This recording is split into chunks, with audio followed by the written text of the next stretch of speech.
Hi, everyone. This is a little story about stealing and consequences. Being raised in a religious household, there was minimal communication or guidance of a secular or intellectual nature. My father had no interest, my mother had no energy. In such an environment, my choices were to conform or rebel. But they weren't really choices. I was too young to form those concepts. I just knew what I liked and what I didn't.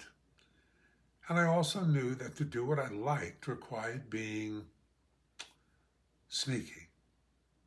Perhaps a better term would be benignly sneaky. There I was, a young boy in an inner city neighborhood surrounded by other boys who were more daring than I was, who led me on great adventures, some legal, some not, but none truly evil. We were, as the saying goes, boys being boys. But there were consequences. I was not a cool kid. I did not dress cool. I didn't have a cool haircut. I didn't have a cool bike. I was slightly overweight. I tried cigarettes, but they did not make me cool, just addicted. When I was 12, my sister's boyfriend gave me his old leather bomber jacket.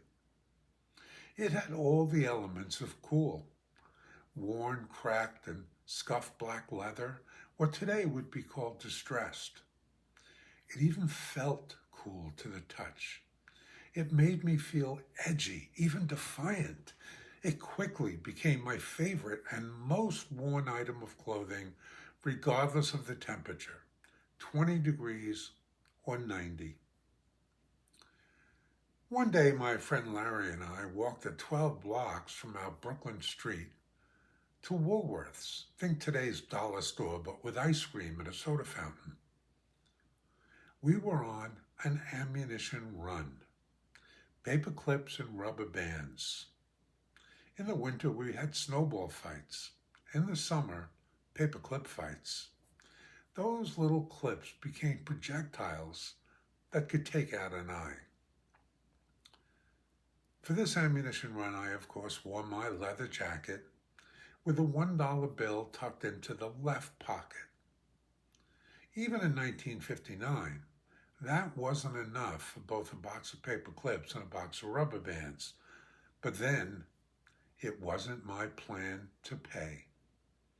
I deftly, or so I thought, slipped the ammunition into my jacket and started to leave the store. I didn't get far.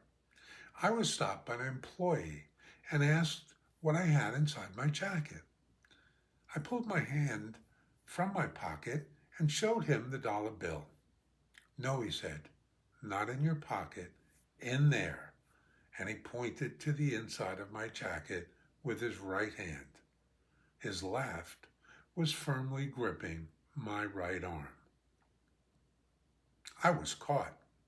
I yanked my arm free and yelled, "Run, Larry, run!"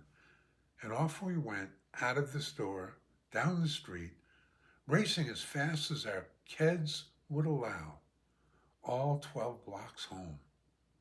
We were never caught. No one ever knew, but there were consequences.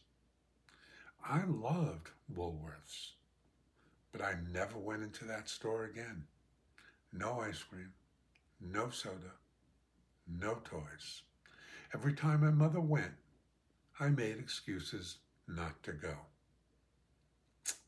If that wasn't punishment enough, I never wore that leather jacket again. The coolest thing I ever owned was permanently assigned to the closet.